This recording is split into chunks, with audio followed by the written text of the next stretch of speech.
Hello, everyone. Welcome to Ask a Coach with Ingomu. My name is Al Winans, and I'm excited to be speaking with Coach Joyce Gioia today. And we're going to have a great conversation about how positive experiences drive relationships. It's been a little while since we've done this podcast thing together, Joyce, so it feels like very old familiar turf, so to speak. It does indeed, Al. It's great to be with you here again. Great to have you here. So if you're joining us live on LinkedIn, YouTube, or Facebook, put your questions in chat and we'll try to address them here live during the show or afterwards in the comment section. If you're enjoying the show, click on the subscribe button in YouTube to get notified when new shows are available. So Joyce, again, welcome to the show. Thank you, Al. It's really great to be here with you again. So today we are going to chat about how experiences influence. And before we delve into that, however, share with me a little bit about your background, how it inspired you first to become a coach, but then also to write books before and now your new book, Experience Rules, How Positive Experiences Drive Profit into the Future. A long time ago, I realized that my greatest satisfaction came from helping people to actually see new perspectives, and based on those new perspectives, to change their behaviors and to personally experience more of who they already were.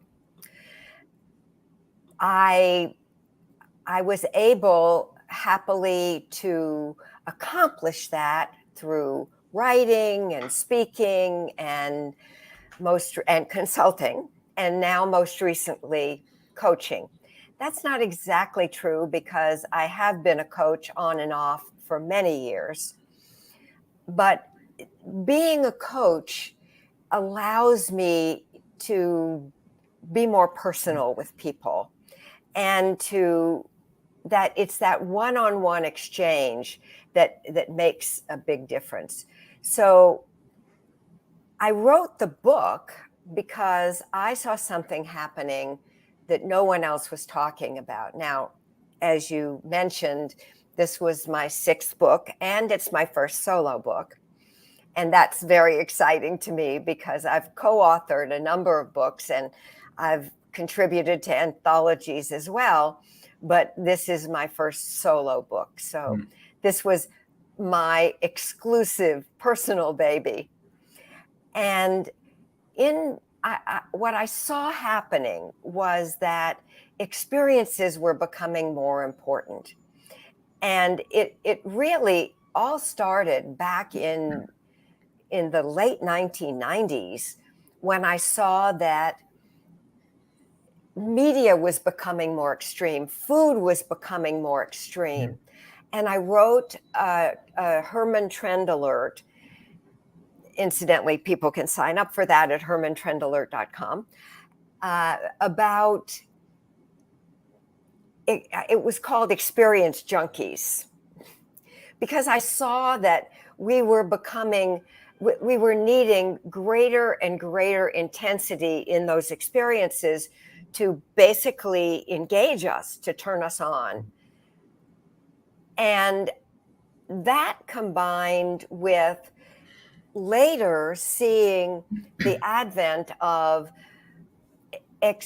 experience consulting in the employee engagement field, in the customer engagement field, in the investor relations field, I saw that something was happening that nobody else was recognizing. And that is that in spite of the fact that the experience economy, a book was written back in the 80s, I think, but it was really coming to the fore at that point that experience was coming into its own as being recognized as being the driver. And I thought that if it's important to engage our employees and our customers and our investors, maybe it's also important to engage the other stakeholder groups, the other groups that have a vested interest in our success. And I started looking at how different companies were engaging those different stakeholder groups. And I came up with the fact that it was the families of employees and the families of customers and the communities and the suppliers and vendors and even the shareholders. And all of those groups were important. And if a company was smart enough to engage all of them, then it was going to be optimally successful. And so that is what led me to write the book, Experience Rules. And you got the thumbs up of one of our viewers here. So congratulations on writing the book. So you are one of our coaches. And, I will say something about the book. I've had the pleasure of reading it. I've had the pleasure of reading it, I think, since the first draft to the final draft. So Yes, I've seen it evolve and how time changed. Also, I see the book change. So thank you for sharing that with me in lead up to today's conversation. So, but before we delve into the whole aspect of Experience Rules, you are one of the coaches on the Ingomu app. So I want to find out a little bit more about what your coaching community is about and what people are coached on. What can they expect? So what does that look like?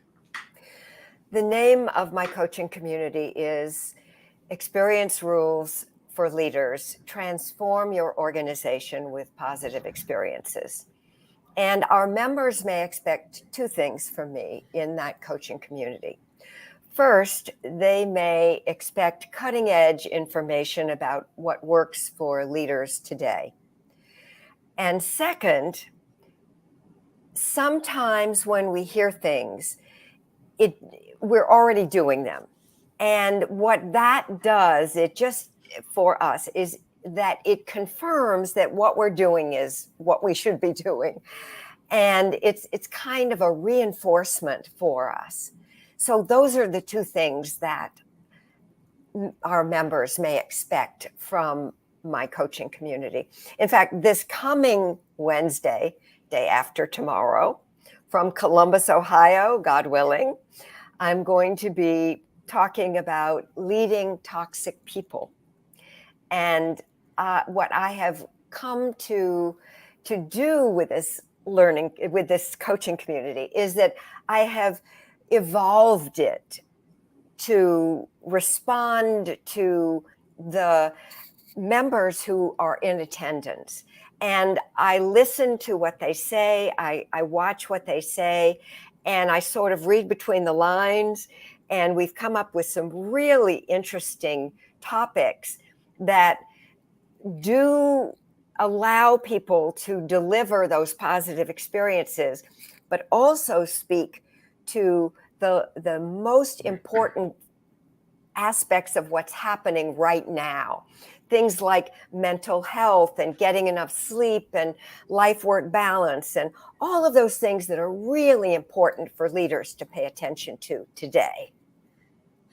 And I can attest to it. I've been to, I think, most of your sessions, and I've learned a thing or two. So thanks for sharing that, Joyce. So if you are watching us live on LinkedIn, YouTube, or Facebook right now, feel free to share your questions in chat, and we'll try to address them during the program. If not, we'll do it in the comments after. So we've received some really great questions in advance of the program today. And so hopefully we have enough time to get through all of them, but I'm just going to start sharing those with Joyce, and feel free to jump in. So the first question we got from, and I'm very happy this is from a place I'm familiar with, and I can pronounce it correctly, from Marlene, I guess we would say here, in Tessenderlo, Belgium. So as a company, we always did a brilliant job creating experiences for all of our stakeholders to connect, to provide value. We were very hands-on in person. So we're now struggling with this in the virtual environment. What can we do to drive experiences, engagement, and relationships building in this virtual world? Sorry, I had to read that. It's quite a question. It is. And kudos to you, Marlene, for being brilliant at creating those experiences for all of your stakeholders, because there are very few companies that are already doing that. I'm going to make a suggestion to you that sort of doesn't talk about the virtual world, and then I'm going to talk about the virtual world. So first, if you can, now that we're pretty much out of COVID, go to see them. Have one-on-one conversations. One-on-one conversations are very, very effective. I have long held the belief that there is no substitute for two human beings sharing the same physical space. When we share the same physical space, there's an energy exchange that takes place. However, if you must stay virtual, ask lots of questions. Get them talking about themselves, their positions, their companies, their industries. Find out what's really of value and importance to them, and build that into your relationship. Thanks, Joyce, for sharing. Thank you, Marlene, for that great question. A question from Cara in Pleasant Hill, Pennsylvania. How do you discover what experiences to create? I get the concept, but how do you make this scalable for a company? That is a really interesting question. Good one, Cara. So you have to find out first what people value, and you include that in the relationship. Now I'm going to tell you a little secret that will make your attendance at this podcast pay for itself many times over. And that is, the key to adding value is to find out what you already have or can acquire for a small amount of money that has a high perceived value on the part of your audience and a low cost to you. And it is in that finding and that delivering what has a high perceived value that you're going to create the highest level of engagement. Now, scalability is a really critical issue, because typically when it comes to experience rules, one size does not fit all. And yet, that said, there are some generalizations that we can make, particularly when we look at the difference in generations and look at the differences in the place that people are in their employee life cycle and where they are in their own lives. Because people's priorities change as they age and as they move through their lives and as they move through your organization from the first day to being long tenured employees with you. If you don't mind, Joyce, I have a follow-up question. When Sure. you refer to high value, low cost, do you have like an example of or two of that? Sure, I can give you a great example of that. Once upon a time, there was a company there is actually a place in Lenox, Massachusetts called Kripalu. And it is a yoga center, and it's called the Kripalu Center for Yoga and Health. And it was run by Yogi Amrit Desai. And they had a catalog. This is back from my days of being a direct marketer. And they needed to find a way to help their best customers move beyond that $50 threshold, because there were a lot of people who would buy $50 of merchandise from them, and that was it. That was basically the ceiling. And I said, what we have to do is make it worth their while to move beyond that $50 threshold. And what we came up with together was to offer an exclusive in this case, recording of what is called a darshan. A darshan is a morning group teaching sort of class that the yogi provides to his disciples in the morning. And it was that special recording that was not available to buy in their store that made the difference. Thank you. That makes sense. Just basically giving something extra. It's something extra, but it's something that the people highly valued. And what did it cost them? Very little. What, $2 for the CD or something? And now you can do it even cheaper because we don't have CDs anymore. Yes, exactly. Now it's just the download. You got it. So next question from Ava in Trinidad, Colorado, just down the street from here. Said, I work in a highly commoditized market where price is the most significant factor in business decision, the significant factor in customers' decision-making process. Sorry. How can positive experiences drive profit in such a market? Well, that was a very interesting question to my previous coaching community. And that's why I did a coaching session to that very topic, selling against price. And if members would like to, they can certainly go on my dashboard and take a look at that session because it's definitely worth listening to. And the answer to the question is there are actually two keys. One I've already covered, but one is to recognize that the reason that people are asking you for a lower price typically is that they don't understand the value that you're delivering. And so you need to establish that your goods or services have a value that goes beyond the commodity. And what do I mean by that?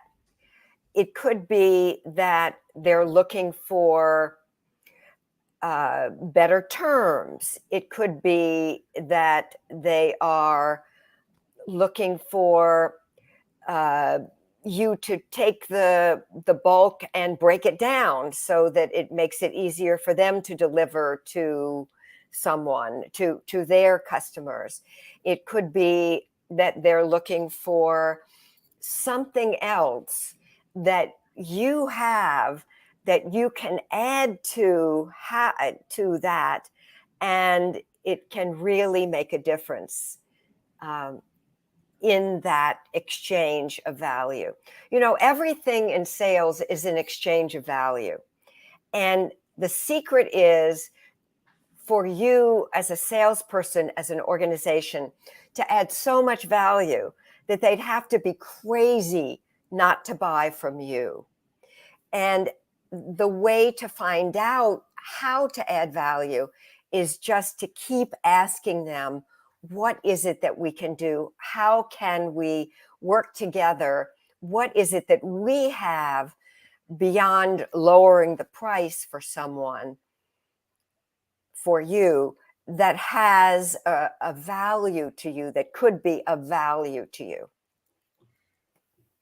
We've got a nice comment from one of our viewers. So, good, Joyce, we provide value, not just a service or even outcome. So that's, I'm reading this off for the benefit of our listeners on the podcast. So, thank you.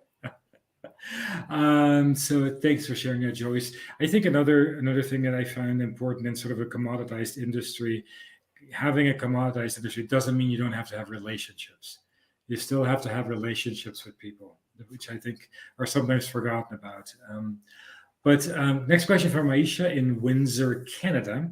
It's like, how can I ensure that my employees are aligned with the focus on positive experiences for our customers? And what are some strategies for creating a culture that prioritizes customer satisfaction? Ooh, that's two questions. Yes, it is. So Okay. So the way that we do that is we need to have our employees aligned with the why. It's really easy to overlook keeping employees in on it and just say, oh, just go do it. Put on blinders and just go do it. But making sure that our employees not only understand the purpose of what they're doing, but also are aligned with the purpose of what they're doing. And make that focus one of your values and ask them how they can make that focus live in their job. And then you're going to have buy-in, and then you're going to have exactly what you are looking for. Let me give you a quick example of that. A few weeks ago, I had a volunteer job at an event that took place in California.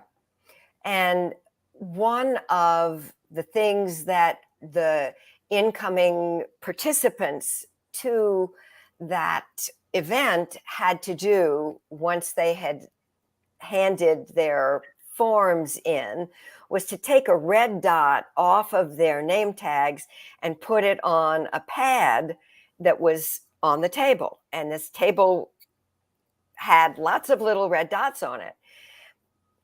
The people who were working, besides me, the people who were working the table, who were asking people to take the little red dots off of their name badges, had no idea why they were doing it.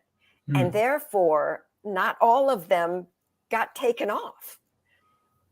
So once they understood, they said, that makes a lot of sense. And it did. But the fact that they didn't know why they were doing it was an issue. And once they did understand, then they were much more vigilant about making sure that the red dot was removed from the badge and put on the pad. You know, I'm going to ask you, why was it for? You can't leave us hanging now. Why the red dot was transferring? The red dot meant that the form that they had in their hand had been successfully submitted to that table. Oop, you actually dropped out. Where it said the red dot was meant to form, and whoop, you dropped out. Okay, the red dot was meant to tell the organization that the individual had successfully submitted the form to the table that it needed to go to. Okay. That makes sense. We were wondering, even somebody online went, it's my question too. Sure. Thanks for sharing that. So before we get to our rapid fire 10 questions, one last question from Eric in Las Vegas, Nevada. So how do you account for the fact that different customers may have different definitions of what constitutes a positive experience? And how can my business tailor my approach to meet the needs of my diverse customer base? Well, that's real simple. You ask them. Okay. Each customer has his or her own set of problems, opportunities, values, and attitudes. And when we sell to people, when we provide value propositions that take those things into account, we are going to be significantly more successful than if we attempt to treat everyone the same.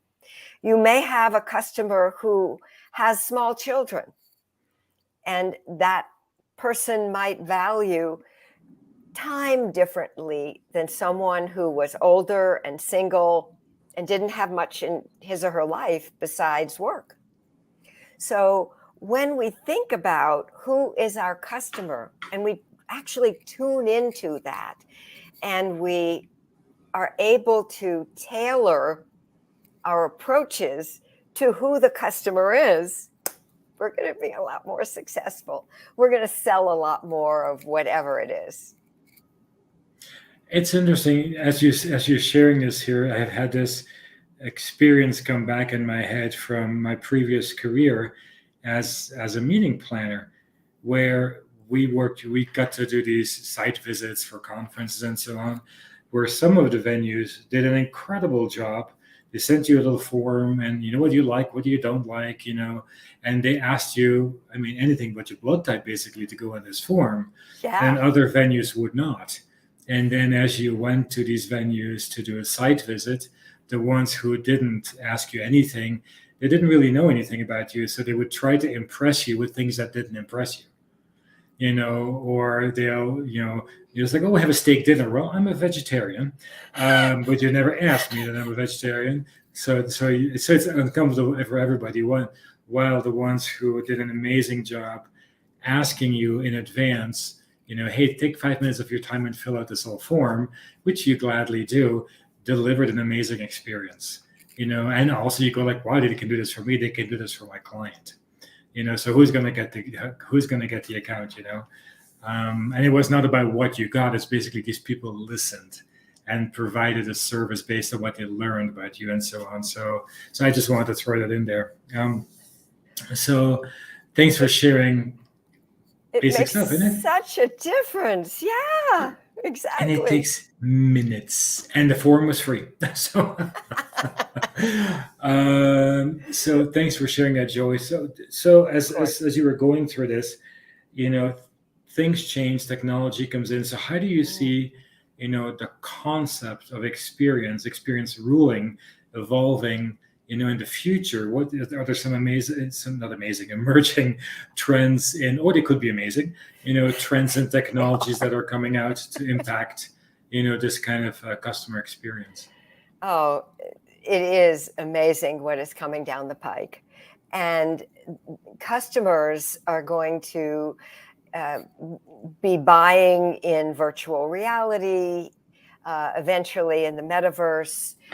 Years ago, I had this vision that, and I came out of the direct marketing industry, that in order to buy from a catalog, people would climb into their virtual reality suits and they would go shopping, and they would quite literally see in front of them, because that's what they were accustomed to, a row of products. And they would be able to choose the product that they wanted by simply a click or even maybe looking at it. And what is happening is that we are moving toward that world. Already, there are organizations that are using, a lot of them are using augmented reality for training, not only training their own people, but training their customers as well. The company, the corporation, Carnival, with its myriad of different cruise lines, used virtual reality to sell cruises through AT&T. So these things are coming. They may not come tomorrow, but they are definitely coming. And with AI, wow. I mean, we are seeing things just really speeding up in a way that we had no idea that they would. Even I had no idea that it would be the kind of snowballing that we're now seeing. It's true. So what's the one thing I should have asked you but didn't? What is the one thing is, what is the most important thing in implementing the concept of experience rules? And the answer is engagement. Why? Because engagement is the number one aspect that drives profit. Ingomu realizes that. And as coaches, we are able to engage our members on our sites. They may ask us questions. They may interact with us. And even during our coaching sessions, there is that engagement is very, very important. And Ingomu recognizes it. I, as a coach, recognize it by having lots of interaction with my members. I ask them questions, I get answers, and sometimes I get to read between the lines and ask them follow-up questions and find out what's really happening and what they need to know and what they want to know in order to be the best leaders that they can be. Thank you for sharing, and thank you for the Ingomu plug. I appreciate it. So, as a reminder, you are watching or you're listening later on here to Ask a Coach with Ingomu. And my name is Al Wynand, and today I'm speaking with coach and author Joyce Gioia. If you missed our live stream here, you can catch Ask a Coach, that's a mouthful, with Ingomu daily at 7 a.m. and 4 p.m. on Pacific time on Radio Futures. You catch it always on our YouTube channel and Facebook and LinkedIn as well. So one of my favorite parts of the conversation is our 10 questions, rapid fire style, Joyce. So are you ready for those? As ready as I'll ever be. What's your life's motto? Life is about finding the joy in giving and serving. Then the next question is great. What brings you joy? Several things. Dancing, flowers, and watching people change with the insights that they learn. And somewhere on the internet, on Instagram, I think it is, there's a really great video of you floating around dancing somewhere in Dubai, I think it was. Yes, it is. So it's a very authentic answer. I was just having a blast. It's too bad. I'm going to be in Dubai again this next week, actually. And unfortunately, I don't think I'm going to be available on Saturday afternoon because I'm going to be tied up with a conference. But I was looking forward to going back to the same place and dancing with the young men again. But there's video proof now. So what's the last time you got really surprised? It was very recently. It was last Saturday night at a professional soccer game. I had never been to a professional soccer game. I went to see Austin FC against the Vancouver Whitecaps. And although the score ended up 0-0, and I didn't know that happened in professional soccer, but it does, it was a very exciting game. And it surprised me how engaged I felt, because when I think about sports, it doesn't turn me on at all. But I guess what had sort of piqued my passion about it was to have attended some soccer games of my grandsons recently. So I knew more about the game than just what I normally end up not knowing when I watch baseball and football and basketball, and they don't ring my chimes at all. This one's over in 2 times 45 minutes. So your morning can start without.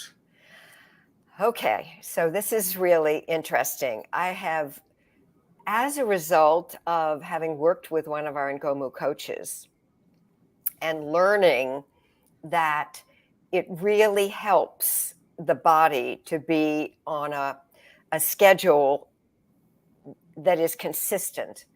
I get up every morning at 6:50, whether it's a weekend or a weekday. I work out.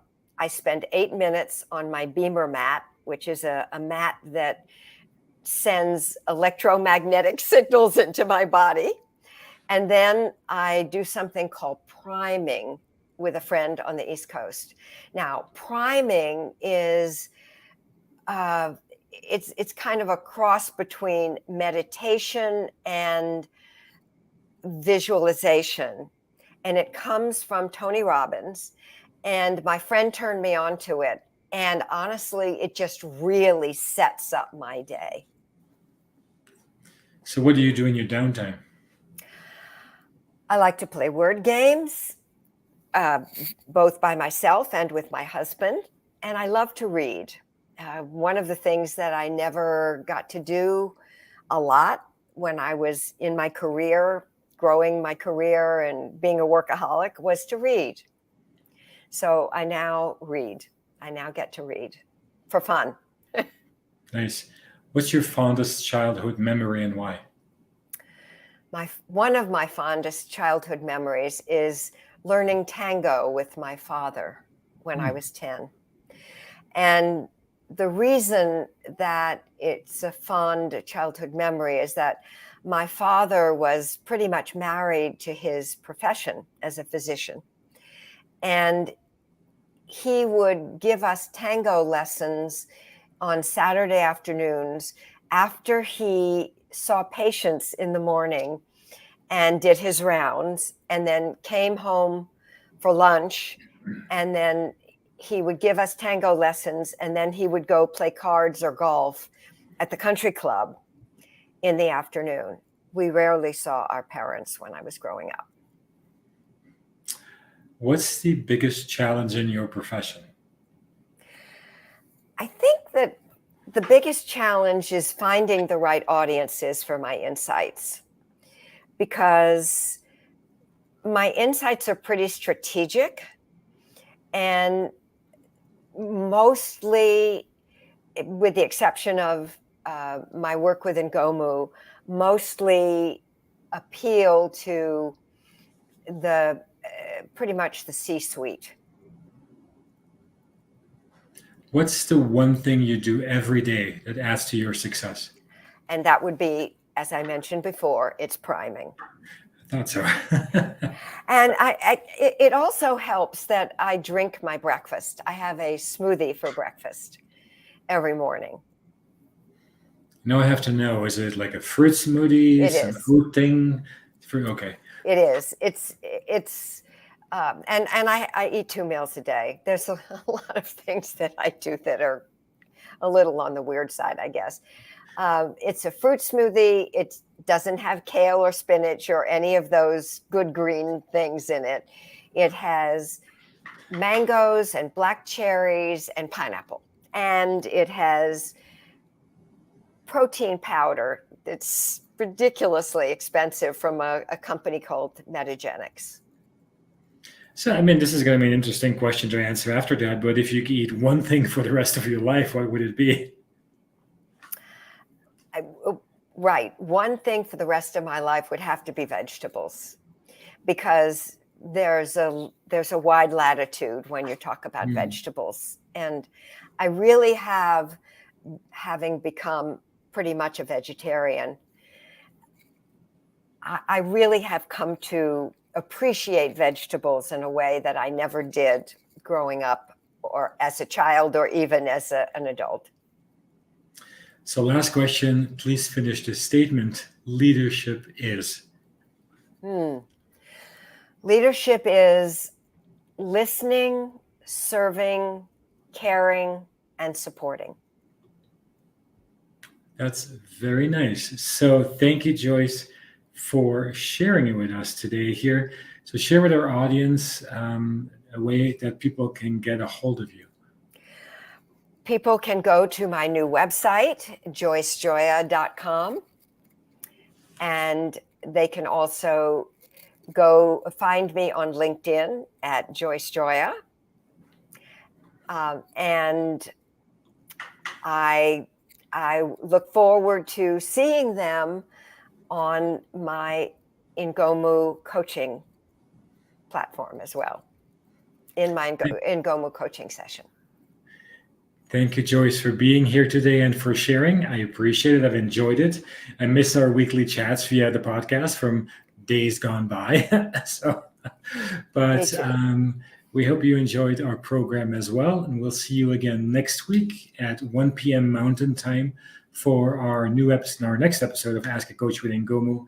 And do check out the Ingomu app offering personal coaching for everyone. And you can find us at ingomu.com. So thank you everyone for being here. Make it a great rest of your day, and we will see you soon.